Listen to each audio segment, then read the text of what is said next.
দুইটা দুইটা ভয়ঙ্কর পাপের কথা বলে দেই।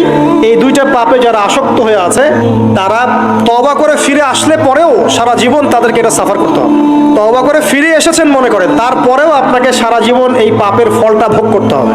এক, মাদকদ্রব্য দীর্ঘদিন সেবন করেছেন, তওবা করেছেন, ফিরে এসেছেন, আল্লাহ হয়তো মাফ করে দিয়েছেন, আল্লাহ পাক মাফ করে দিয়েছেন, বাট আপনি আপনার দেহের যে ক্ষতিটা করে ফেলেছেন এটা পোষাতে পারবেন না।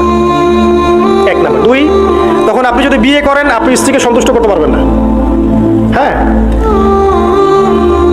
দুই নাম্বার হচ্ছে এই যে গোপনে যুবকরা যে পাপটা করে, মাস্টারবেশন, যেটাকে আমরা বলি হস্তমৈথুন, এই পাপ যেসব যুবকরা করছে বা করে, এবং অ্যাভেলেবেল এই পাপটা সবাই করে, কারণ এখন পর্নের যুগ, পর্ন দেখলে তো আর কোনো উপায় নাই, তখন তো এই পথেই যেতে হচ্ছে, নিজের উপরে নিজেকে জুলুম করতে হচ্ছে।